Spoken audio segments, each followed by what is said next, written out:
आपका नाम जितेंद्र कुमार है और आपकी कुंडली बनी है मकर लगन की। राशि आपकी सिंह है। कुंडली में ग्रह अच्छे भी हैं, कुछ ग्रह खराब भी हैं। और जैसे कि देखो जी, आपने मेरे से पहले काफ़ी कुंडलियाँ बना रखी हैं। मैंने आपको बताया है कि कुंडली में टोटल 12 ग्रह होते हैं और वो 12 ग्रह यहाँ पे मैंने दोबारा लिख रखे हैं। और जैसे कि आपका भी जो सवाल है, आपका सवाल था कि आप जो नौकरी कर रहे हैं और आपका विचार है उसको चेंज करने का, कि खुद का मैं काम करूँ कोई। तो ये आपका सवाल है।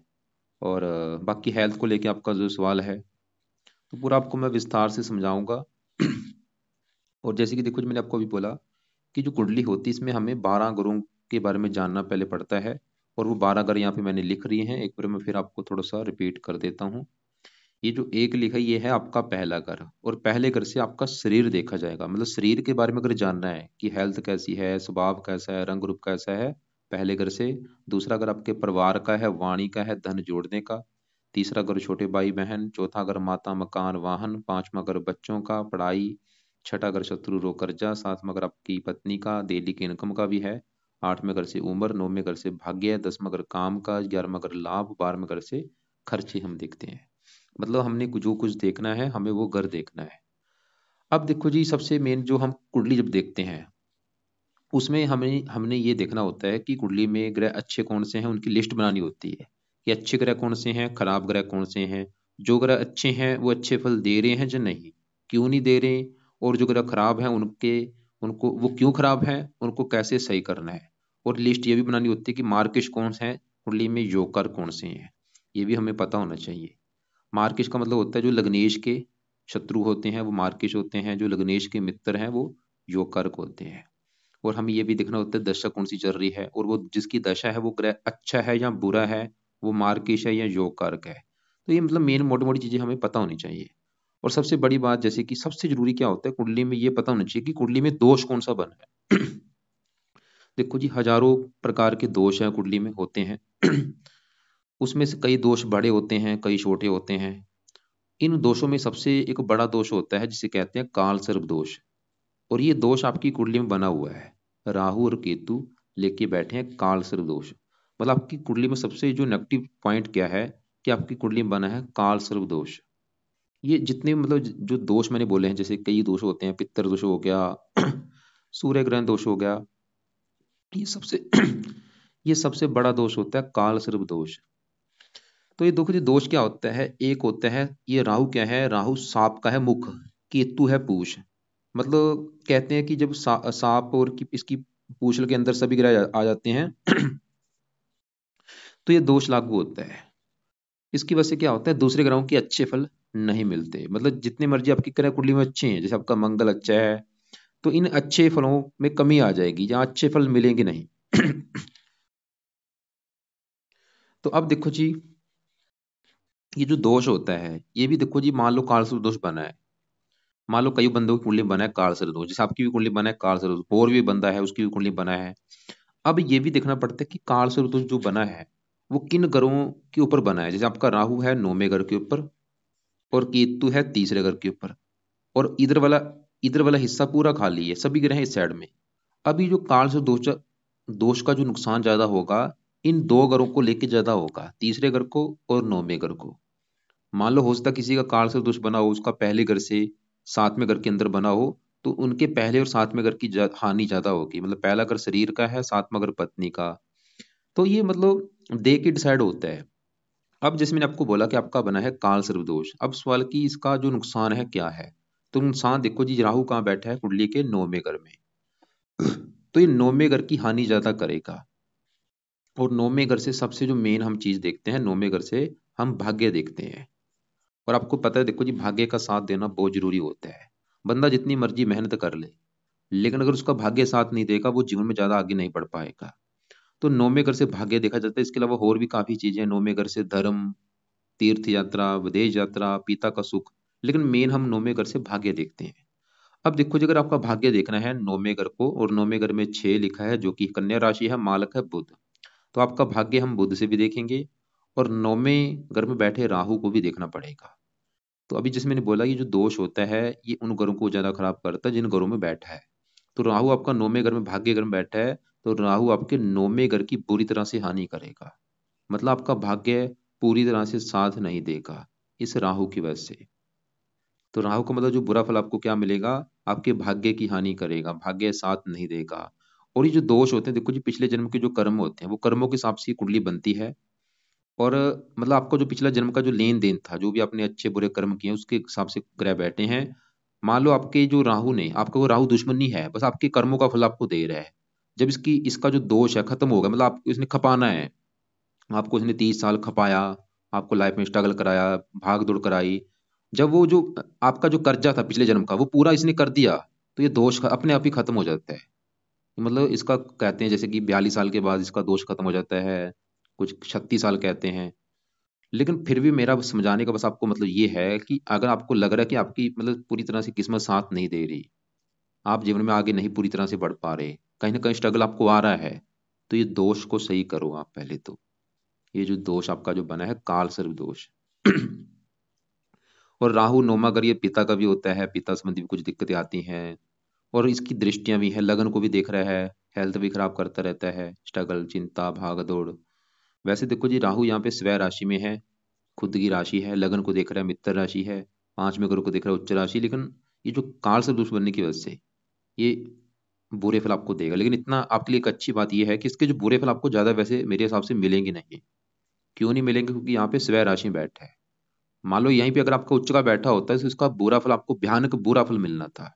लेकिन स्वय राशि में भी है और मित्र राशि को देख रहा है, उच्च राशि को देख रहा है, इसकी वजह से मान लो अगर ये काल से दोष का बुरा फल मिलेगा भी तो मिलेगा कम मात्रा में, जो कि आपके लिए ठीक है, अच्छी बात है।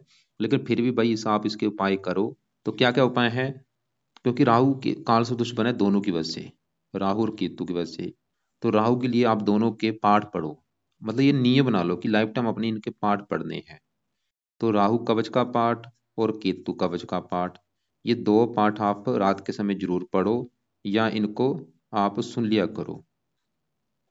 तो ये पाठ देखो जी आप लिख लो, राहु कवच का पाठ और केतु कवच का पाठ, 2-2 मिनट के पाठ है, इनको रात के समय चाहे पढ़ लिया करो, यानी कि ओडल लगा के सुन लिया करो।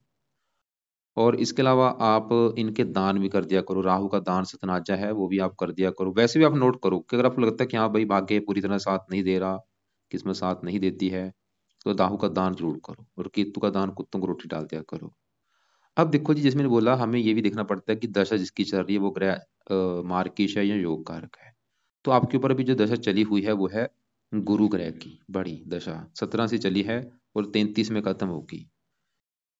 ये चीजें नोट करनी होती हैं, दशा किसकी है, वो ग्रह कैसा है। अब गुरु की मैं अगर बात करूं तो गुरु देखो जी इस कुंडली में मार्किश है। क्यों मार्किश है, क्योंकि गुरु इस कुंडली में, ये जो कुंडली है मकर लगन की है, ये लगने इसका मालक लग्नेश है शनि, और शनि का गुरु है शत्रु। मतलब गुरु इस कुंडली में लग्नेश शनि का शत्रु है, शत्रु होने की वजह से ये मार्किश है। और गुरु इस कुंडली में जिन ग्रहों का मालक है, मालक है ये इस घर का 12वें घर का। और 12वें घर को हम देखो जी, 12वां घर कुंडली का अच्छा घर नहीं होता, इस घर से खर्चा देखा जाता है। इस घर को व्यय भाव कहते हैं, व्यय भाव। मतलब व्यय किसको कहते हैं, व्यय किसी को चीज का व्यय कर देना, व्यय मतलब उसकी हानि कर देना। जैसे कि इस घर का मालिक जहां बैठेगा उस चीज की उसकी व्यय कर देगा, उसकी हानि कर देगा। तो 12वां घर खर्चे का है, हानि का है। इस घर का मालिक जहां बैठ गया उस घर की कर देगा हानि, और जिस घर को देखेगा उसकी हानि कर देगा। अब इस घर का जो मालक गुरु है, और वो कहाँ बैठा है, यहाँ पे आके 5वें घर में। और 5वां घर आपकी पढ़ाई का है, आपकी बुद्धि का है और आपकी संतान का है। और बैठा भी यहाँ पे देखो जी शुक्र घर में बैठा है, शुक्र इसका है शत्रु। तो मतलब गुरु जो है इस घर को थोड़ा सा खराब कर देगा, आपके 5वें घर को। जैसे कि 5वां घर संतान का, आपको संतान संबंधी चिंता पैदा करेगा कोई ना कोई। क्या चिंता करेगा कन्फर्म नहीं, लेकिन कोई ना कोई कर देगा आपको। जैसे कि संतान का बीमार होना, या संतान की लाइफ में स्ट्रगल आना, या संतान से मनमुटाव होना, ऐसी कोई चिंता पैदा करेगा, खासकर पुत्र संतान को लेके। वैसे पुत्र का सुख आपको दे देगा, क्योंकि गुरु एक पुरुष ग्रह है, पुत्र हो जाएगा आपके, लेकिन संतान संबंधी कोई चिंता आएगी कोई ना कोई। पढ़ाई में दिक्कतें करता है, बुद्धि को भ्रमित करता है, पेट का रोग भी आपको दे सकता है, क्योंकि 5वां अगर पेट का है, पेट संबंधी दिक्कतें पैदा कर सकता है। और इसकी देखो जी दृष्टियां हैं, 5वीं पड़ेगी 9वें घर के ऊपर, 7वीं 11वें घर के ऊपर, और इसकी 9वीं दृष्टि पड़ेगी पहले घर के ऊपर। और पहले घर में 10 लिखा जो कि है मकर राशि, और ये है गुरु की नीच राशि। मतलब आपका जो गुरु है आपको ऐसा नहीं कि मैं बिल्कुल बिल्कुल ये बुरे फल देगा या अच्छे फल देगा, मतलब ये अच्छे फल भी आपको देगा, क्योंकि पांचवें घर का वैसे कारक भी है और ये एक देवता ग्रह भी है, इतना भी बुरा नहीं है। लेकिन गुरु का जो बुरा फल आपको ज्यादा मिलेगा वो मिलेगा इस पहले घर को लेके, क्योंकि पहले घर में जो 10 लिखा है मकर राशि गुरु की नीच राशि है, ये अपनी नीच राशि को देख रहा है। और पहले घर से देखा जाएगा आपका शरीर, हेल्थ, स्वभाव, रंग रूप, पर्सनैलिटी, ये गुरु आपकी हेल्थ को खराब करेगा। इसका जो बुरा फल आपको मिलेगा आपको हेल्थ को लेके आएगा। अब हेल्थ को लेके क्या आएगा, एक तो जहाँ तो ये मकर राशि के रोग, जो है मकर राशि है इसके रोग आपको देगा, या गुरु के जो रोग हैं वो आपसे, इससे जुड़े रोग आपको हो सकते हैं। मतलब गुरु आपकी हेल्थ को खराब करेगा, गुरु के जो रोग हैं वो आपको हो सकते हैं। अब इसके रोग कौन से आपको मैं दिखा देता हूँ। तो यहाँ पे देखो जी, गुरु के रोग मैंने लिख रखे हैं, जैसे कि क्योंकि गुरु जिनका कारक होता है, कफ का कारक है, वसा चर्बी का कारक है, इनसे जुड़ा आपको कोई रोग हो सकता है। लीव जीगर, जीगर हो गया, या बाद में पढ़ लेना, डायबिटीज हो गया, गैस संबंधी रोग, इनसे जुड़ा कोई ना कोई रोग आपको हो सकता है।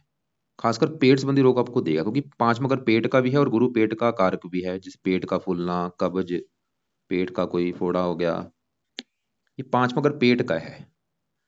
तो मैंने आपको क्या बोला, गुरु मतलब बुरे फल भी देगा, क्योंकि मार्किश भी है। देखो जी, तीसरे घर का भी वैसे मालक है, मेहनत, साहस, पराक्रम। पांचवें घर को देख रहा है वैसे, यहाँ पे मित्र राशि है, 11वें आमदनी के लिए अच्छा है, कुछ अच्छे फल भी दे रहा है। लेकिन आप मतलब मेन समझाने का बस मतलब ये है, क्योंकि है तो देखो जी मार्केश, ये बुरी चीजों का कारक है। 12वें घर की जो चीजें हैं, 12वां घर हॉस्पिटल का है, रुकावटें, परेशानियां, दिक्कतें, ये चीजें लाइफ में पैदा करेगा आपकी में। कहीं ना कहीं पर रुकावटें आएंगी, परेशानियां आएंगी, चिंता होगी इस गुरु की वजह से। तो करना क्या है, इसके आपको उपाय करने पड़ेंगे। मतलब आपके लिए सबसे जरूरी जो उपाय हैं गुरु के हैं। तो गुरु के उपाय देखो जी, क्योंकि दशा भी काफी लंबी है, तो गुरु के उपाय में थे सुबह का टाइम। एक तो इसका गुरु कवच का पाठ आपने पढ़ना है, और ये पाठ पढ़ने से आपकी होगी रक्षा। इसमें अगर आप इसकी व्याख्या देखेंगे, व्याख्या में क्या लिख रखा है कि गुरु देवता जी मेरे पेट की रक्षा करो, मेरे दिल की रक्षा करो, मेरे हाथ, मतलब रक्षा का काम हम मांग रहे हैं गुरु से। तो ये पाठ आप 1 से लेके 5 पाठ पढ़ो सुबह के टाइम, चैन को सुन लिया करो। दूसरे नंबर पे गुरु स्रोत का पाठ पढ़ना है, ये इसको भी सुनना है, ये भी 1 से लेके 5 पाठ पढ़ने हैं।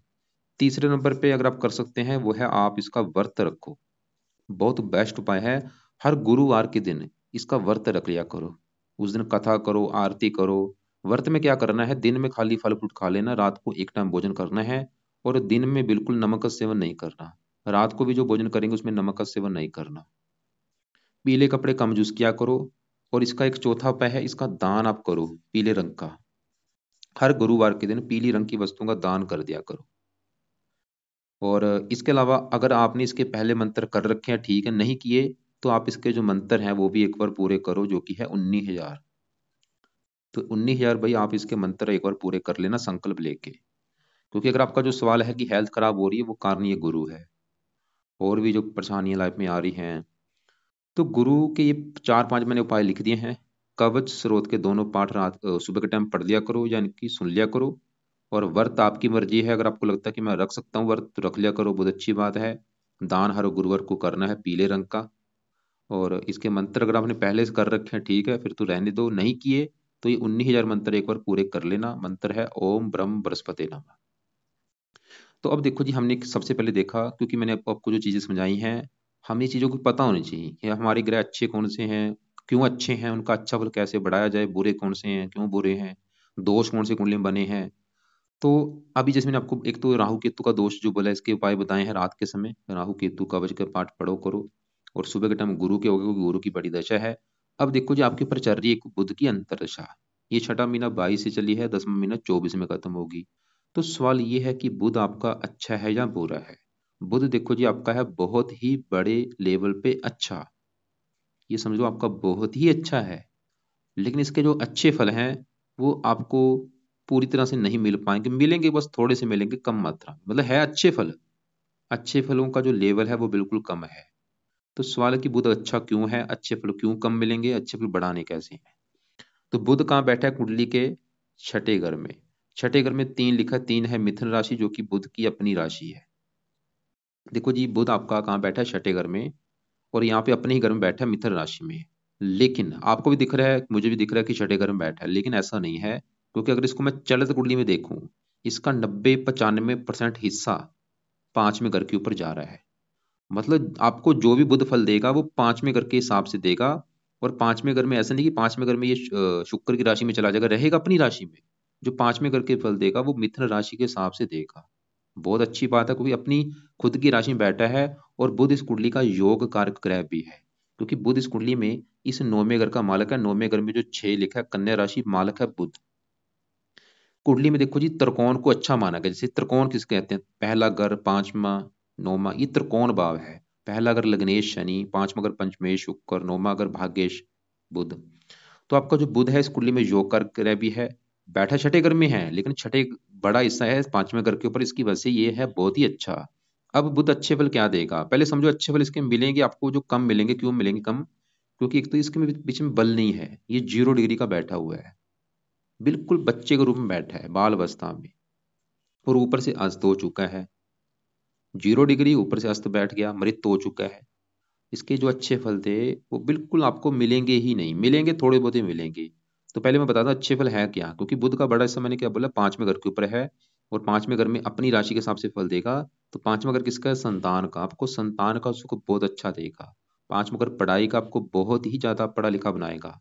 पांचवा घर बुद्धि का आपको बहुत ज्यादा बुद्धिमान बनाएगा, इंटेलिजेंट बनाएगा। आप बातचीत करने में कुशल होंगे। पांचवा घर बुध बुद्धि का मालक भी है, और पांचवा घर बुद्धि का, इसलिए आपको बुद्धिमान बनाएगा। और ऐसे ही पांचवें घर में जब भी बुध अपने घर में होता है, ऐसे जो लोग होते हैं बातचीत करने में कुशल होते हैं। और आपका जो काम भी है, कंप्यूटर जुड़ा काम भी है, बुध की वजह से है। क्योंकि जब भी बुध पांचवें घर में होता है, ऐसे जो लोग होते हैं कंप्यूटर जुड़े कामों से धन कमाते हैं। शुक्र भी क्योंकि 10वें घर को देख रहा है, वो भी आप उससे भी जुड़ा आपका काम है। और बुध आपकी कुंडली के भाग्यश भी है, भाग्य जाएगा संतान के घर के ऊपर। भाग्यवंशी आपको मतलब भाग्य संतान के द्वारा भी आपका उदय होगा, या संतान के पैदा होने के बाद भी आपका भाग्य साथ देना शुरू होगा।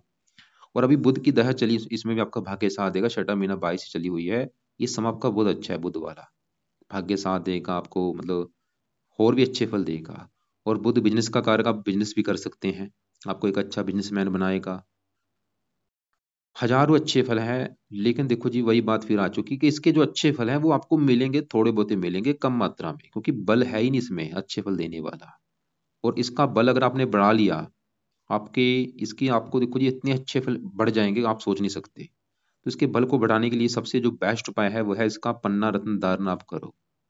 और ये नहीं बता आपने कर रखा है या नहीं, अगर नहीं किया तो पन्ना रत्न भाई धारण कर लो। अगर कर रखा है वो अच्छी क्वालिटी का होना चाहिए, वो तभी काम करेगा। अगर वैसे ही आपने डुप्लीकेट कर लिया कोई फायदा नहीं, क्योंकि रत्न मार्केट में आजकल बहुत ज्यादा डुप्लीकेट आ रहे हैं। तो जहां से भी रत्न लेना है वो आपने देखना है कि वो लैब टेस्टेड है या नहीं। मशीन के द्वारा खुद देखो, उसको बोलो कि भाई मशीन के द्वारा मुझे दिखाओ कि ये लैब टेस्टेड करके दिखाओ। उसमें देखो ग्रेविटी इसकी कितनी है, ये चीजें होती हैं। तो पन्ना रत्न आपने अपने वजन के बराबर लेना। अगर आपका वेट 80 किलो है तो 9.25 रत्ती का ले लो। 70 किलो है तो 8.25 रत्ती का पन्ना ले लो। लेने के बाद क्या करना है, उसको चांदी में जुड़वाना है। शुक्ल पक्ष के पहले बुधवार को धारण करना। राइट हैंड की इस छोटी उंगली में धारण करना है चांदी में जुड़वा के। और धारण करने से पहले कच्चे दूध में या गंगा जल में धो लेना एक बार। और बुध का एक माला मंत्र जप कर लेना धारण करने से पहले। तो पहला उपाय तो होगा बुध का पन्ना धारण कर लो। दूसरा उपाय, हरे रंग के कपड़े ज्यादा से ज्यादा यूज करो। दिन में नहीं पहन सकते, रात को सोते समय हरे कपड़े ज्यादा पहना करो। और तीसरा उपाय जो कि बेस्ट है, वो भी आप इसका मंत्र जाप करो। और ये मंत्र करते रहो लाइफ टाइम, खासकर जब तक बुध की दशा है तब तक तो ये जरूर करो, आगे भी करते रहना है। और बुध का मंत्र आप देखो जी, जितना ज्यादा करेंगे उतना ही इसका बल बढ़ेगा। और ये मंत्र एक एक माला से लेके 5 माला सुबह के टाइम कर लिया करो। मंत्र है ओम बूम बुद्धाय नमः। हरे रंग का दान बिल्कुल नहीं करना, बल्कि हरी चीजें ज्यादा यूज करो। अपना रूम हरे रंग का कर लो, उसमें हरा कलर करो, रूम में हरे पर्दे लगाओ। हरी वस्तु ज्यादा खाओ, और पीली वस्तुएं कम यूज करो, पीला दान करो। हरी चीजें ज्यादा यूज करनी है। अपनी जो जो नीचे कपड़े बनैन पहनते हो हरे रंग का रखो, कच्चे कच्चे का कलर हरा रखो। मतलब हरी चीजें यूज करो ज्यादा। अब आगे बढ़ते हैं। हमने देखो जी आपके पहले राहु केतु वाला देखा केस, गुरु देखा जिसकी बड़ी दशा है, छोटी दशा बुध की वो देखा। अब आगे बढ़ते हैं, आपके यहाँ पे चौथे घर में हम मंगल शुक्र की बात करते हैं। ये जो चौथा घर है, ये घर आपकी है माता, मकान, वाहन, भूमि, जमीन, जायदाद, नौकर चाकर का घर। इन चीजों के लिए चौथा घर। और चौथे घर में एक लिखा, एक है मेष राशि, मालक है मंगल। हमें चौथे घर के मालक मंगल को देखना पड़ेगा, और मंगल कहाँ बैठा है, इसी घर में बैठा है।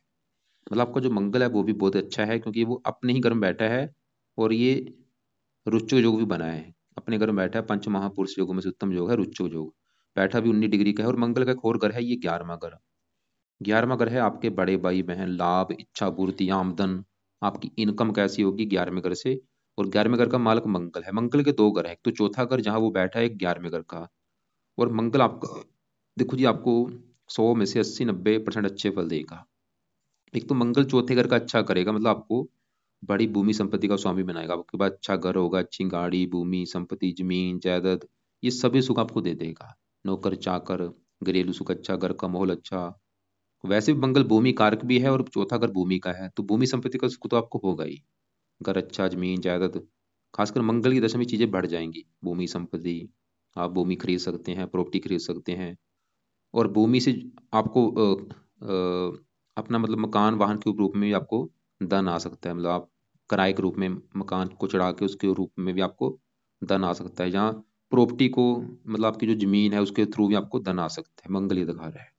मंगल की 8वीं दृष्टि पड़ेगी 11वें घर के ऊपर, जो कि इसका अपना घर है। इस घर का अच्छा कर देगा, आमदनी बहुत अच्छी होगी, इच्छाएं पूरी कर देगा लाइफ में, धन लाभ देगा।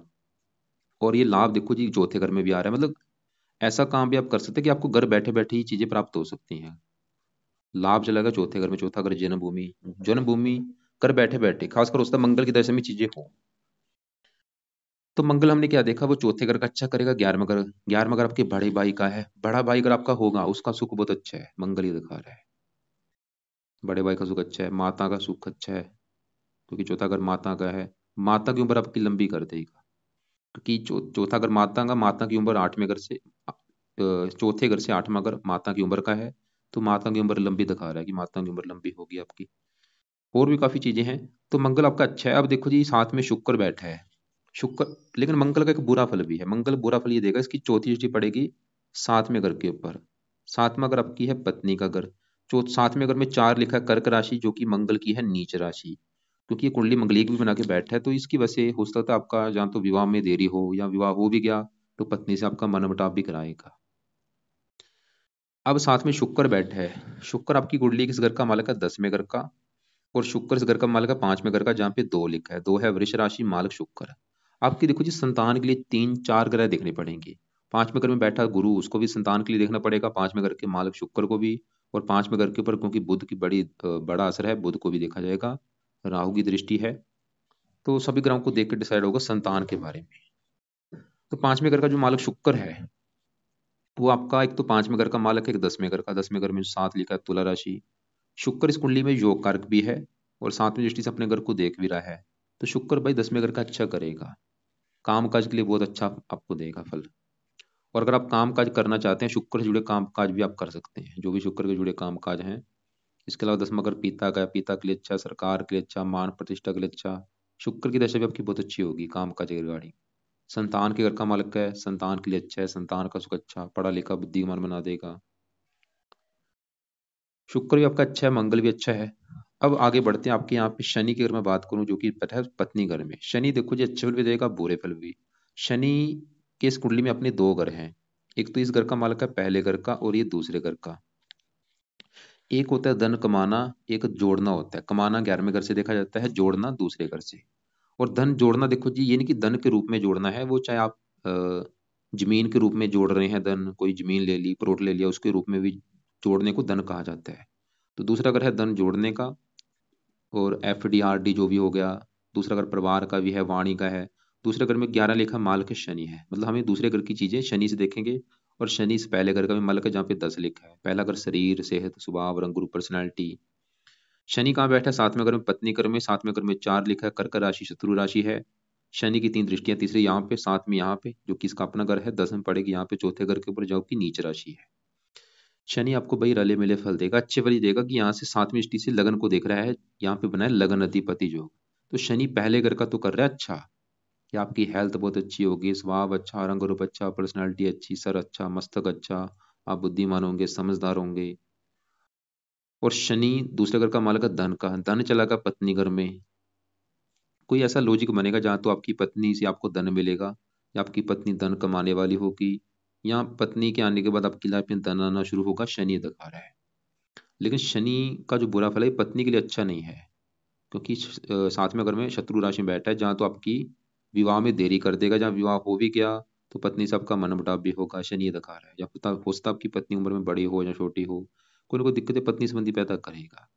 तीसरी चीज, नौवें घर को भाग्यशाली भी बनाएगा। चौथे घर को देखा नीच राशि, चौथे घर का थोड़ा सा अपनी दशा में खराब करेगा, मतलब अपनी दशा में चौथे घर को थोड़ा सा, क्योंकि वैसे चौथे घर में मंगल अच्छा है, फिर भी चौथे घर को क्योंकि शनि नीच दृष्टि दे रहा है, ये जो एक लिखा मेष राशि शनि की नीच राशि, अपनी दशा में माता को बीमार कर सकता है या मकान वाहन संबंधी दिक्कतें पैदा कर सकता है।